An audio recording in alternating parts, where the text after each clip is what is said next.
all. This is Xanet Pailet with Passionate Intimacy Retreats. And if you really want to learn how to level up your life, you should be listening to the Time to Shine Today podcast with my very good friend, Scott Ferguson. Let's all level up. Are you ready to level up?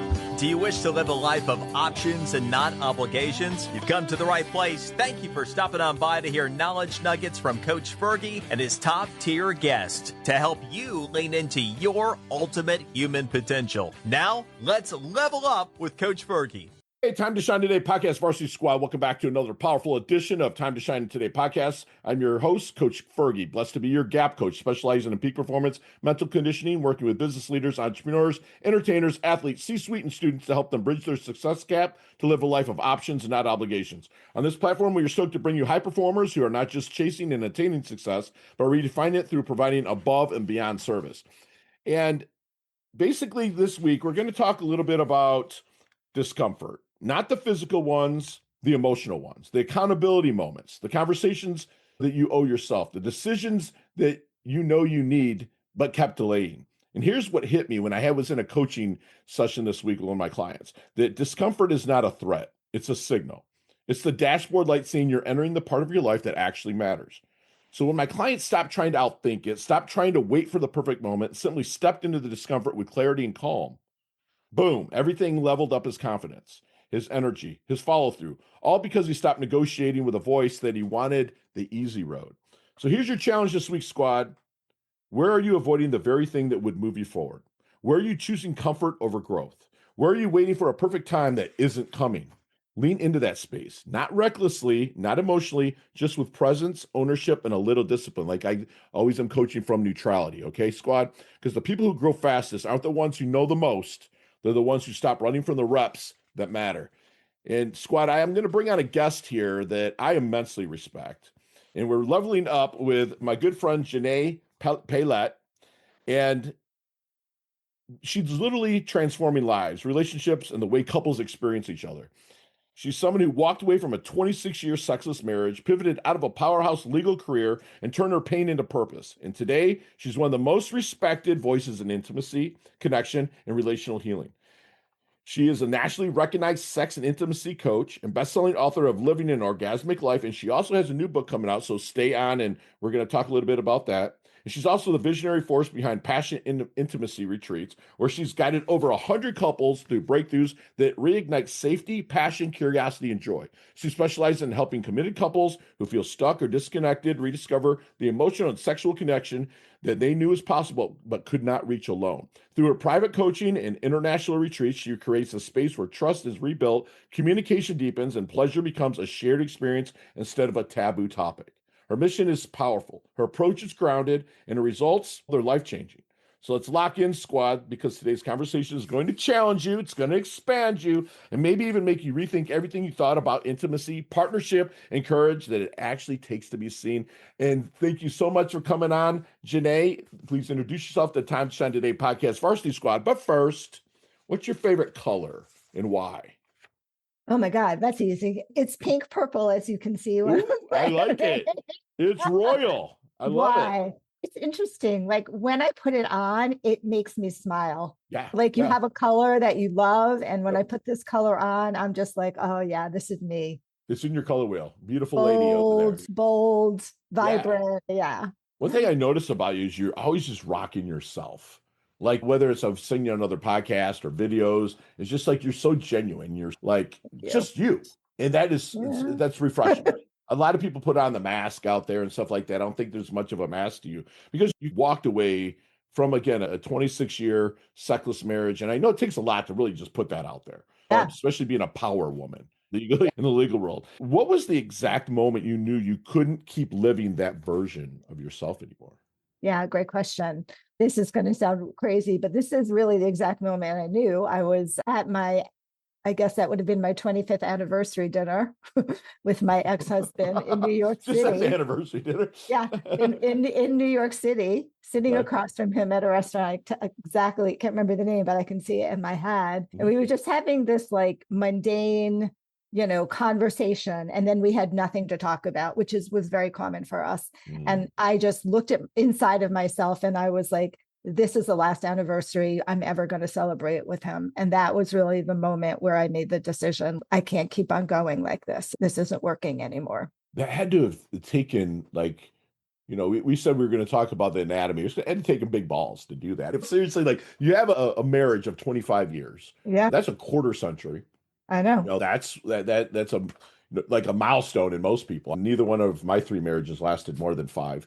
It's because I didn't know you probably at the time.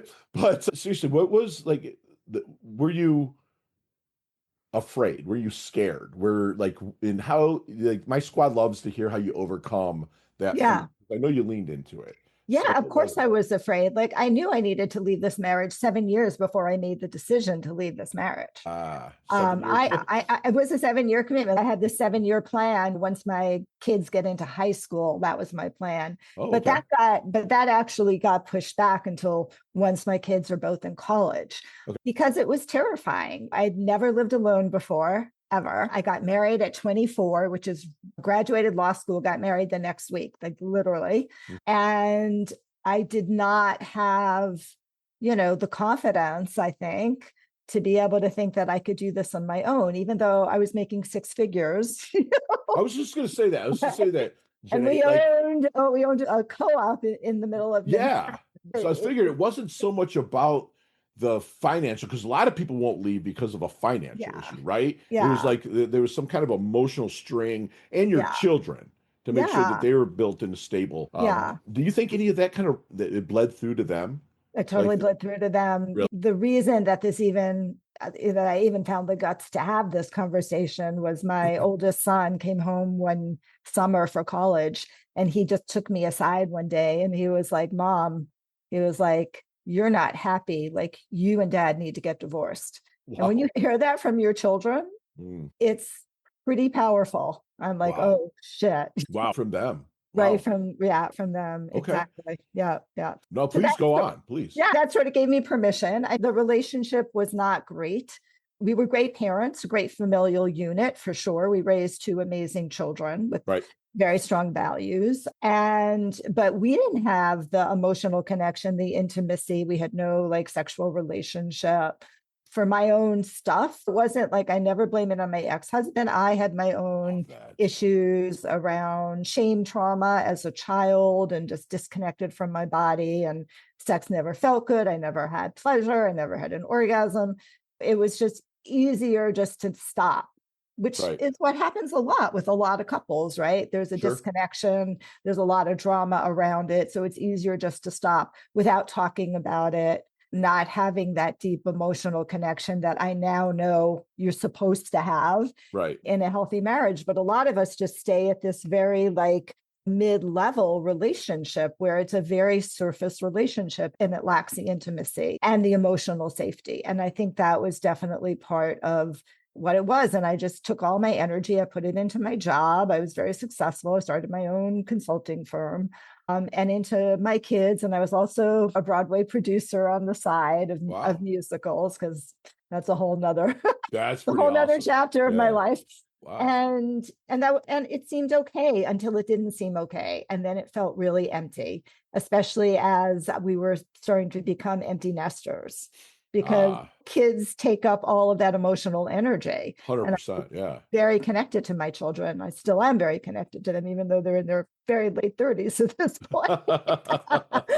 But when that left, it was just like, whoa, I'm feeling this emptiness and I can't keep on living my life like this. Like I literally looked at myself and said, is this all there is to life?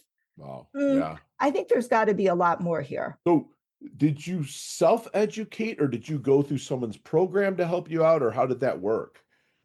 Oh, no. I did not self-educate at all. Okay, I was going to say that'd be pretty tough. If you did, there's people do it, but I didn't self-educate. I was very scared around sex. It was just a super scary topic for me because there was nothing good about it for me. I got introduced by somebody. At that point, I had separated. We had separated, and I was dating somebody in New York who was connected to the world of Tantra and sacred sexuality. He had just done a workshop. And we were dating a little bit, and he came back and he knew that I was having issues around sex, that we had a vulnerable enough, open enough relationship that we could have that conversation. Sure. And he was like, I think this is going to change your life. I want to really introduce you to this. And he really introduced me to that world, which was game changing for me. And it's not always the right door for everybody, for sure. But in the moment, it was game changing for me, because all of a sudden, sex went from being performance based and goal oriented to, oh, this is just about being in my body and experiencing sensations in my body with no goal and no expectation, and learning how to breathe and feel energy in my body, which I had always known was there, but I didn't know how to like put my hands around it. And so it was a very powerful experience for me. And that opened the doorway to like, oh, maybe I'm not broken, because when you're not having sex and sex is painful, you feel like you're broken. There's something wrong with you. Just like if you're a trauma survivor, which I was in a different way, broken, there's something wrong with you. Thank you for being vulnerable about that. I know you have been in other podcasts and stuff, but just to be like, hey, you know what? Like, you had somebody that you were vulnerable with take you through and introduce you to that, which you're 100% right with the experience of the feelings and the energy and what can be like felt inside and then through you to somebody else. Like so many couples out there, they feel stuck or disconnected, but they also, like you said a little bit earlier, avoid the hard conversation. So what do you feel is the real reason people dodge the intimacy truth? And what's the first question you feel that they must ask each other to start reconnecting? Yeah. So it's interesting that you say that. I think one of the things, and I've been really like working on this, is we have different ways of connecting. We have different intimacy styles. And actually, I have a gift for all of your listeners to take a quiz to understand your intimacy style. Because here's the thing, it's a great conversation starter. Like you take a quiz, you show it to your partner, and you're like, hey, look at this. No, I like it. I just took the 3-minute quiz, and it looks like my intimacy style is like heart and emotion. I'm super curious about what yours might be. Do you want to take that quiz as well? So I like that. I like that. Like having a conversation starter that feels safe, like you're not blaming or shaming, starts a couple to begin to look at that. Oh, what if we have like really different styles? What does that mean? And of course, you'll find out, because I'm going to give you all of those answers. Yeah. But it's helpful to start to understand, maybe this is why we're disconnected a little bit. How do I look at some of my way to what emotional intimacy looks like for me and what it looks like for you, and start to learn how to talk to each other in that way. So I find that to be a really good conversation starter for couples. And I love that idea. And I love that you put it up front to them. Be like, here, listen, because one of them's going to be down for that quiz. You said just the way that you just said to present it, I'm more of a curious, be like, hey, I'm curious of what you would feel in this. And right there, it starts the connection. Totally. The connection starts. You've led, I know the number's probably more, but over 100 couple retreats, right? Yes. So what do you feel is the biggest pattern that destroys intimacy the fastest? And what's the most powerful breakthrough you've ever witnessed that brought a couple back from the edge? Oh, such a great question. Okay. The biggest pattern for people that I see, there are relationship patterns. There's pursuer, distancer relationships, right? There's like ways, and we look at attachment styles, but I'm going to move away from that for a moment. Okay. The biggest pattern that I really see in couples is that there's lack of emotional safety. Ooh, so that true. Enough has happened in a marriage over time where resentments have been built up and there hasn't been repair. And then all of a sudden, it doesn't really feel safe to express yourself authentically and vulnerably. Wow. And that is to me, Scott, let's talk about intimacy. Let's break that word down. Intimacy. That's how I think about intimacy. I allow you to see into me, to see my pain, to see my joy, to see the shit that I bring into the relationship, my wounds. And that vulnerability is what creates connection with your person. Right. You want to know them and you want to feel seen and heard and understood. And so many times couples sit here on my couch, and I always point over here at my couch, and they're like, she doesn't get me. I don't feel understood. I don't feel seen. This is such a huge issue. And then sex becomes performative, because in order to have a great sexual relationship, you need to be super vulnerable. Right. When you don't feel safe, you either are afraid that sex is going to be weaponized against you, which happens a lot. Sure. Right. 100%. And you Yes. can't totally open yourself up to all of the crazy things that happen during sex, some of Right. which are embarrassing, some of which are amazing. Right. You've got to be able to have an open heart and be vulnerable for that to happen. Yeah. And enjoy even the embarrassing times. Enjoy right? even the embarrassing Yeah, times. just like Laugh when at it, yeah, right? you giggle together or something. That's Right. the best. So Exactly. when you're working with a couple, they're on your couch that you Yeah. pointed to, Or on the floor, or on the mostly. floor.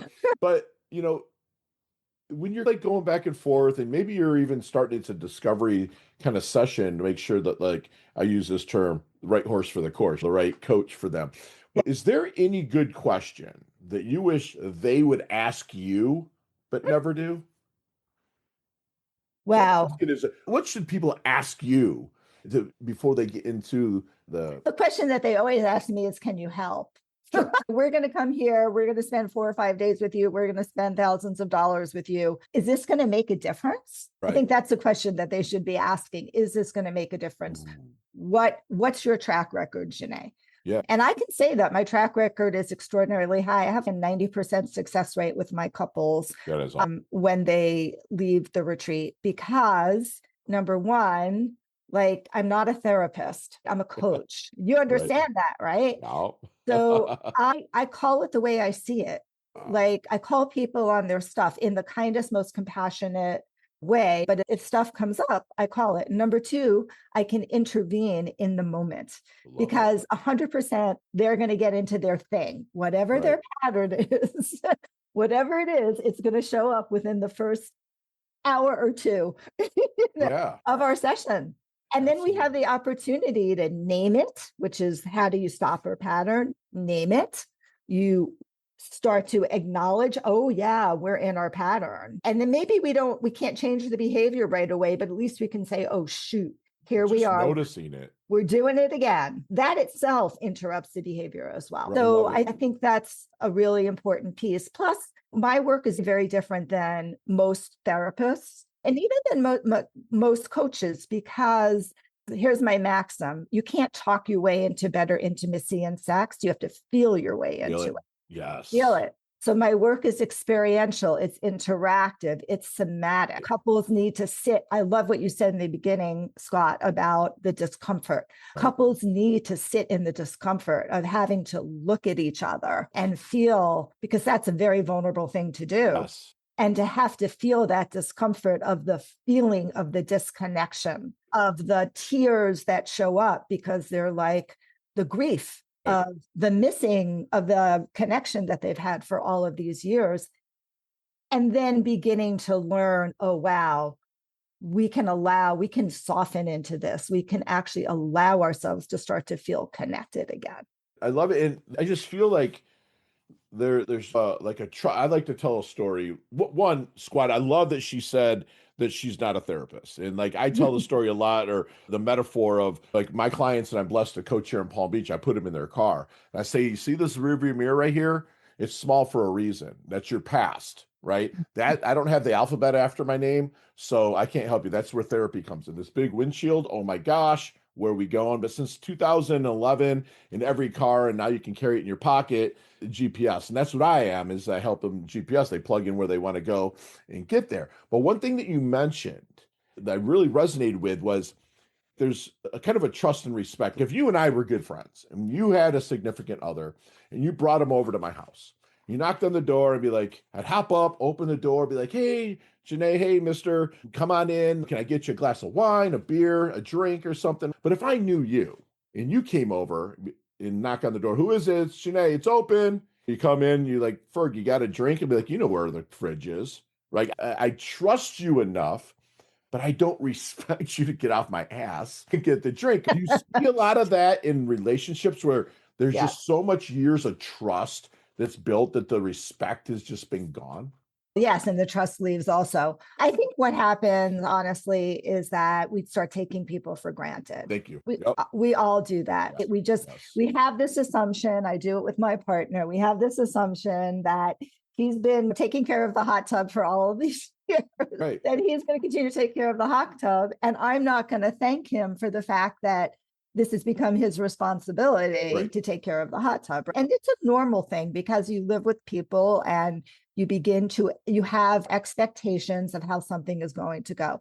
I make couples spend some time. I think one of the most powerful exercises, you asked, do I have breakthroughs? I have breakthroughs every single session. I just have a couple that I just brought back from, I bring them back from the verge of separation all the time, but I have a couple that I just brought back from infidelity. Wow. That's amazing. Right? That's amazing. Yeah. And that's hard to do. 100%. Yeah. They were really open to it and to getting the work. But I don't know. I just lost my train. Can I ask you, was it on the lady or the man side? On his side. Okay. And usually I've been that guy that is broken trust. And like going back a little bit about, like, I have a rule that I stand very firm on, is the make every day like a first date. That's how, for me, she doesn't have to, but for me, I've got to do that. I open the door. It's just, it's normal for me now. Even clients, they're like, I'm doing the thing with their car, we go out to it. I open it. It's just something that just is overcome me. It's just, I just feel that so many people move away from that first date feeling. Yes. And then get comfortable. Right. Yes. I mean, do you see that a lot? I see it a lot, and I see a lot of complaints from women around that. A lot of complaints from women around that. In the beginning, he romanced me. And now it's Friday night. What do you want to do? I don't know. What do you want to do? No, I want you. I want to stop having to make all the decisions, right? I want you to say, hey, I'm going to take you out. We're going to go to this restaurant. Then we're going to go to the club and go dancing, whatever it is, right? I feel like that is an conflict that comes up in relationship. But what's the underlying cause of that? The underlying cause of that is that I'm feeling like I'm not a priority for you. Like it, right? Yes. And I'm feeling sad, and I'm feeling a little bit angry and hurt that I'm not enough priority for you to take some time to do something special for me. When I feel like I'm doing things special for you. So that's a very common conflict that happens with our couples. 100%. I mean, I could talk to you for hours, but I got to get into a couple questions I've been wanting to ask you. Have you seen the movie Back to the Future? Yes. It's 40 years old, right? Yes. Now, yes. So, with what's his name? Michael J. Fox. Michael J. Fox. Yeah. Let's get in that DeLorean with Marty McFly. Let's go back to the Double Deuce, the 22-year-old Xanet. Yeah. What knowledge nuggets would you drop on her? Not to change anything, but to maybe help her shorten a learning curve. And you can choose life, you could choose academics, you could choose relationship. But what would you do or say to her now? Again, not to change much, right? But to maybe help her blast through a little quicker. If I'm thinking about my 22-year-old or 24-year-old, I think what I would say is trust your instincts. Do not distrust your instincts, because they really can help guide you very sharply in the right direction. Love it. And I would say to 22-year-olds now, don't get married early. Just don't do it. Give yourself time. Have a lot of different relationships. Right. Learn all of the different ways in which you show up in a relationship, because every time you're in a relationship and you leave, there's a lesson for you there. Love that you say that, because it was 1990. I graduated high school, and it was like, I married my high school sweetheart because I was in Iraq all the time. I was taking off, and she was like, the only way her father would let her move out to San Diego with me was to the naval base, as if we got married.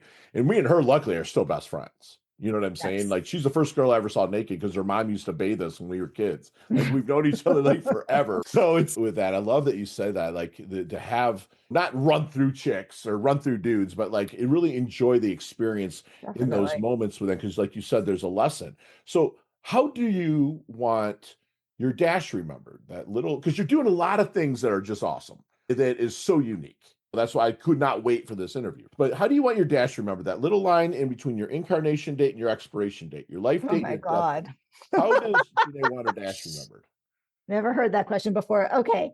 You're in Time to Shine Today. Let's go. What a great. I want it remembered as she's somebody who was deeply passionate about helping couples learn how to reconnect and really be truly intimate partners. That's what I want to be remembered for. And that's why I've been writing books so that like when I'm not here anymore, maybe those books will still be in existence and that message will continue. I think your vocation spills over into every other part of your life, though.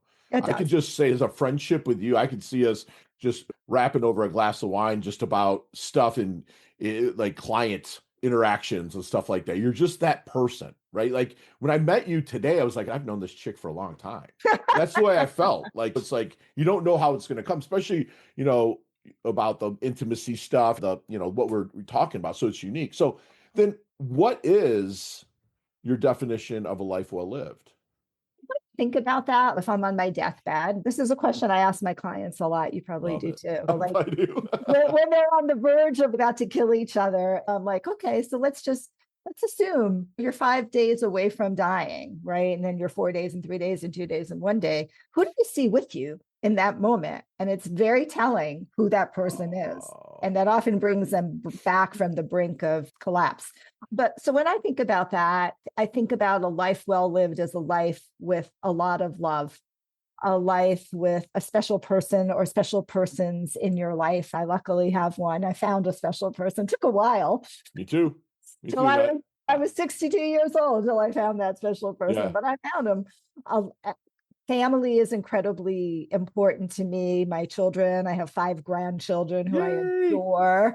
So a life full of is a life with beautiful connections, beautiful relationships, a lot of peace and serenity, and doing something important to change the world. And I do feel, for me, that's not everybody's definition, but for me, it's your definition. A life well lived is doing something important to change the world. And I feel like for the past 15 years, I have been doing work and will continue to do. You are changing lives.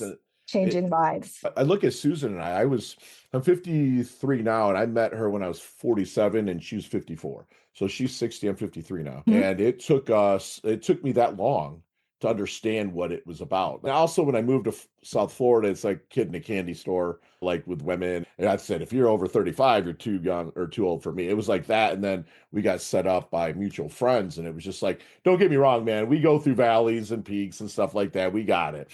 And she has kids ranging from 40 down to 30. So but she's my best friend, my best lover, and it's pretty awesome because God, my creator, gave me her in the time that it was right. And it took you to 62 to find it. Squad, if you're listening, like, you never ever give up hope on that stuff. Hey, Time to Shine Today podcast, Varsity Squad. We are back. And maybe I'll see you next time Susan and I come up to Asheville or something like that. Like, we go to the Vortex, maybe you sit down, have a nice cup of coffee. Or maybe you guys can come to one of my retreats. You know what? I'm going to talk to her. I'm going to definitely have her listen to this. Okay. She does listen to every show. I told her that I was having this conversation with you today. She's like, ooh. She's like, So I was like, that's cool. But like, some of these questions you and I might spend 10, 15 minutes on. But today you got 5 seconds. With no explanation, so you got to put that legal eagle hat on, ready to fire back answers. But they can all be answered that way, love. Okay. Okay. Ready to level up? I'll try. Okay. What's the best leveling up advice you've ever received? Love what? Leveling up advice. Oh, best leveling up advice. Trust your instincts. Love it. Share one of your personal habits that contributes to your success. I do a nervous system reset meditation every day. Yes. And so you see me walking around, you're like, man, Fergie looks like he's in his doldrums a little bit. Like, is there any book that you've read that you might hand me and say, read this? It might shift the way you're thinking. I'm looking around. I know, I'm like that too. I don't know. Read my book. Yeah, there you go. I love it. So your most commonly used emoji, if any, when you text? Oh, yeah. I use, what is it? A smiley with sunglasses. Yay. Awesome. Nicknames growing up? Never had one. No, okay. How about any hidden talent and or superpower that nobody knows about until now? I don't know if is a hidden talent and superpower, but I was a Broadway producer. That's So awesome. Very cool. Something. Very cool. Chess, checkers, or Monopoly? Monopoly. Okay. Headline for your life. Oh, she lived life her way. Love it. Little Frankie Sinatra in there too. Love it. Go-to ice cream flavor. Oh, pistachio. Love it. One intimacy myth you wish every couple would delete forever. Oh, that everybody has to have an orgasm at the same time. Oh my gosh, that is the best answer ever. Beautiful. Favorite charity and or organization you like to give your time and or money to? Beloved Asheville. Okay, awesome. Last question. You can elaborate on this one a little bit, but what's the best decade of music? 60s, 70s, 80s, or 90s? I think because I grew up in the 60s, it had to be the 60s. Those 60s are awesome. I love it. I'm a big fan of the 60s.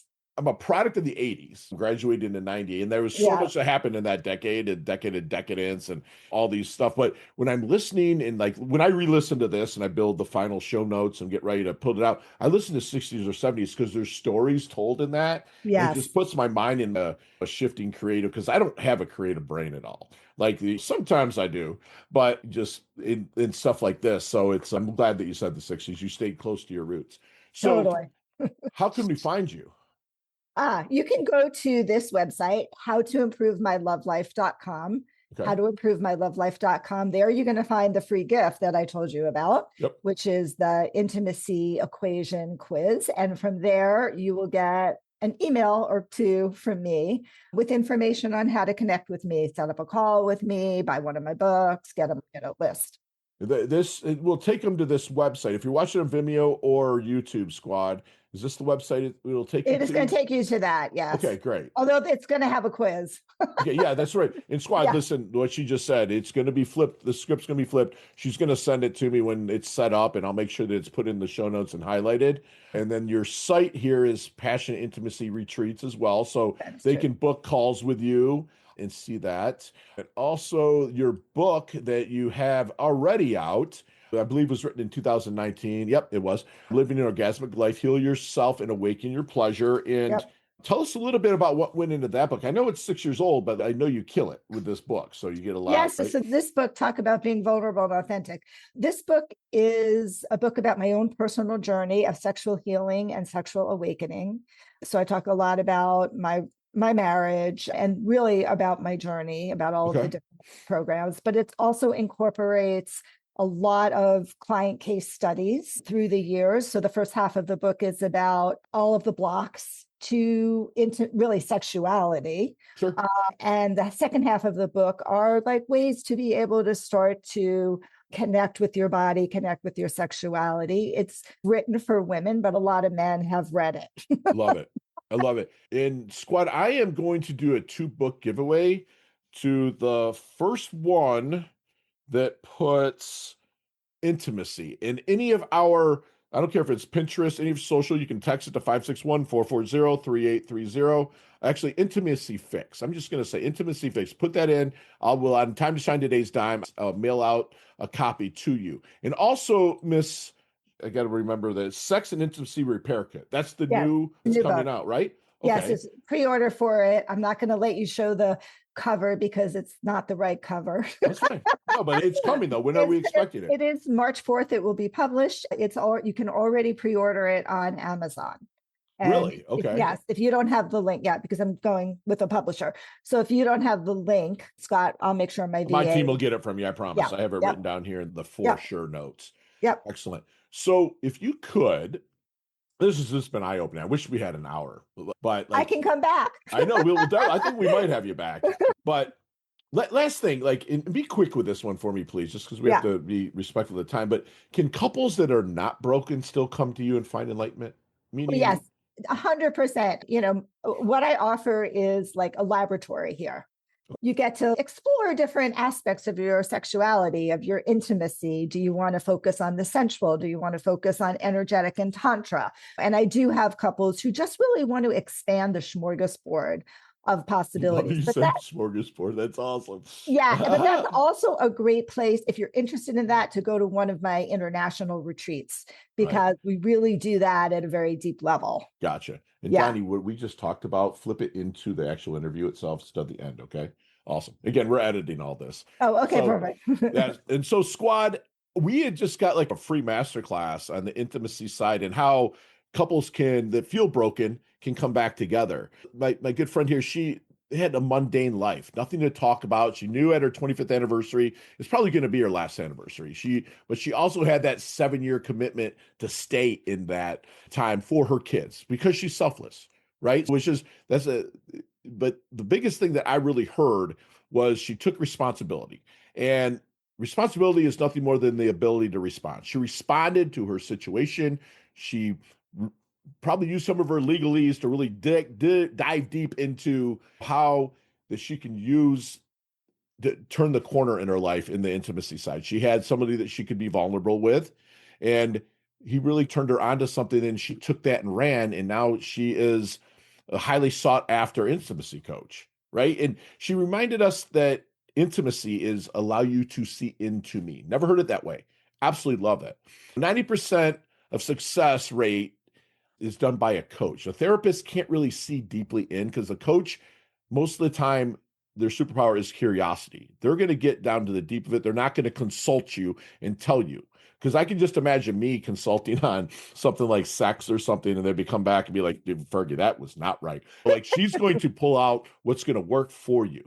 She wants you to remember that your intuition is huge. Feel your way into better connections. Don't talk your way. Feel your way. Trust those instincts that you have. And she would be remembered as someone that is deeply passionate about helping couples reconnect and truly be intimate with each other. She's planting trees she's never going to sit in the shade of. And I'd also notice another thing. She does everything for the intention, not the attention. She's not, look at me, I'm a sex coach. No, she is actually cares and leans into what you want done. And that's the kind of people we like to surround ourselves with here at Time to Shine Today. And she will also be remembered as someone that was, again, highly sought after, had beautiful connections, a serenic life, and someone that, again, I'm blessed to be now friends with. You level up your health, you level up your wealth. You're absolutely stunning. You've earned your varsity letter here at Time to Shine Today. Thank you so much for coming on. Absolutely love your guts, and I cannot wait to meet you in person. Awesome. Thank you so much for having me. We'll chat soon. Bye now. Bye. Hey, thanks so much for listening to this episode of Time to Shine Today, proudly brought to you by Inlet Properties and Investments. If you are a business owner or professional who would like to be interviewed on the Time to Shine Today podcast, please visit timetoshinetoday.com/guest. If you'd like this episode, please subscribe on Apple Podcasts, YouTube Podcasts, Stitcher, Spotify, iHeartRadio, or wherever you get your podcasts. There's a link in the show notes to our website. Also, there you will see our recommended resources. We hope you will help support our show by supporting them. If you like what you have been listening to, it'd be great if you could give us a 5-star rating and tell your friends how to subscribe while you're at it. I'm your host, Scott Ferguson, and until next time, let's level up. It's your time to shine.